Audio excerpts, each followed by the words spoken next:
tell you. There you go. You might have, and because they know me already, so prior consent is not required from me, Yeah. but they should ask you if you don't mind.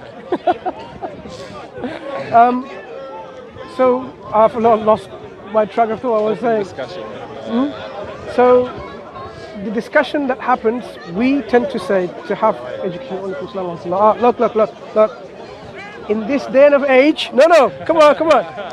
One of the precautions that we need to start taking is because I know, yeah. we should start, because people don't still have the amount of good hygiene. Yeah. Yet. Agree with you. Shaking hands should be of a lesser priority. In fact, if we can stop it, it's better. Yeah. Because that's one of the ways the coronavirus can spread. Now, it lives on the surfaces for a while, right? 4 hours minimum, I think, to survive, and others. So, if you touch your hands if you're infected on the bus or any public places, Things, not to touch so, your face after that. Yeah, all these things, and then you touch your nose, your eyes, your nose your and face. your eyes and your mouth Boris sometimes. Johnson was on the news and he said that he was like, he went on I think it was one of the morning breakfast shows, and he shook the presenter's hands, and they said, I don't know if we should do this. He was like, no, we should always shake somebody's hand. And I was like, no. There's a time and place where we shouldn't. That's exactly what we shouldn't. Because when there's an pandemic or epidemic of this scale globally, we need to know how to maintain it and not let it spread. Yeah. I mean, one of the best ways is to quarantine where it's happening. This is going to be a sort of a religious, information given to you. As Muslims, our Prophet Muhammad sallallahu alaihi wasallam, he said about if somebody hears about a ta'un, which is like a pandemic, like an epidemic pandemic. What's it called? In the Arabic word is a ta'un. So it's any mass communicable disease like a pandemic and epidemic. This is the broader scale of the meaning of it. If you're outside of that region, you should not enter it. If you're inside the region, you should not flee from it. You should remain inside. So this is the idea of quarantining to safeguard, to spread the disease from yourself to someone else. And one way of compensation from the mercy of God is that, look, any believer who dies of a disease where it's a pandemic, he dies as the death of a martyr. So it's a great reward in terms of, so this is some kind of merciful compensation for people. Otherwise, people will say, what's in it for me? Why am I going to die? Yeah? Something like this. So there's various things that, disease is there, but the cure is there as well. This is what the Prophet said of Islam. God created disease, and he also given cure except one. Okay? So that's the old age or death, basically. Yeah, apart from that, there's everything there. So as we were talking about the hygienic issue, we can't stop it just like that because it's the nature of the viruses, right? Airborne disease is going to spread. How can we contain it? How can we minimize the spread? Is what we're talking about. So now, okay, if someone's got signs and symptoms, cough and cold, okay, you sneeze, you cough, whatever, catch it in a tissue and bin it straight away. Wash your hands afterwards. I don't think they advise that yet, but that's how it should be.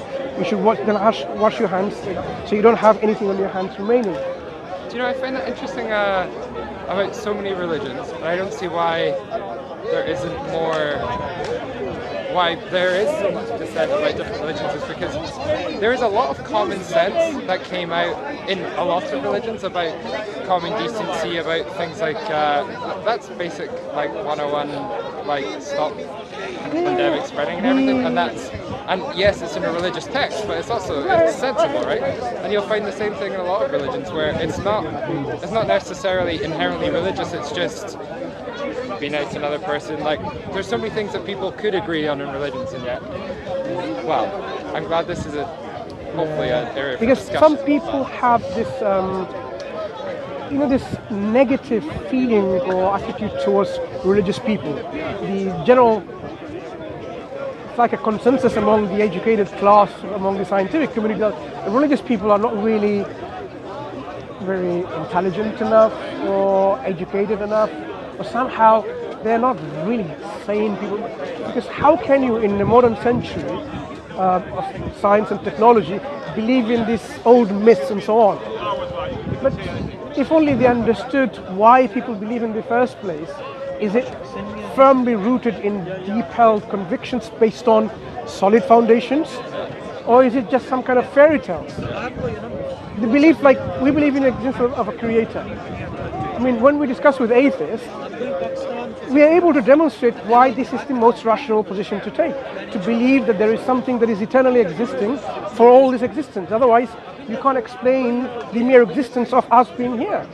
Because something that didn't always exist cannot give rise to something like now today.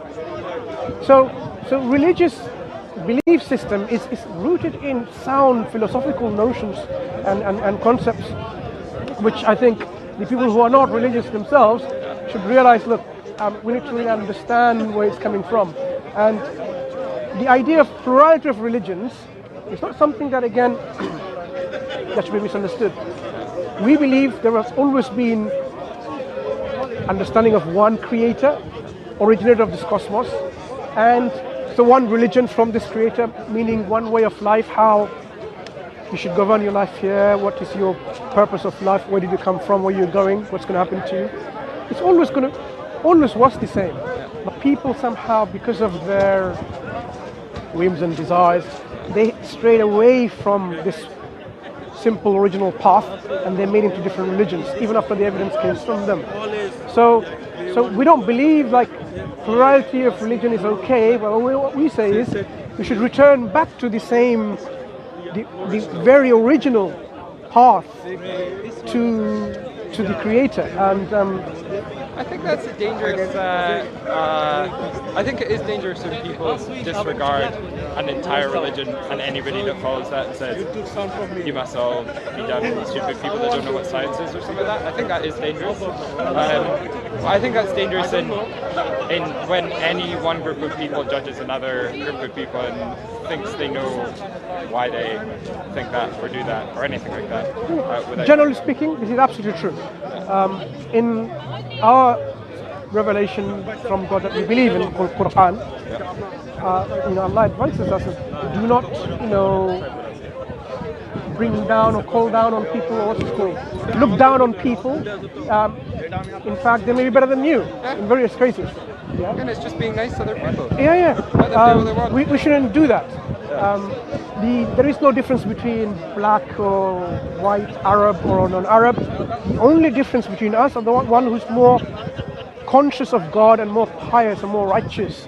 Otherwise, there's no differences between human beings. So racism is eliminated with this message. Whether you believe some kind of ethnical superiority, doesn't work either, because you're all human beings, all children of Adam, coming from the same one parent. This is from Adam? Yes. Is that a shared belief amongst? Yeah. So Jewish people, the Christians and Muslims, they all believe that Adam was the first man, creator, brought into existence man, and from that man we all came. Okay? So we are all called Bani Adam, or children of Adam.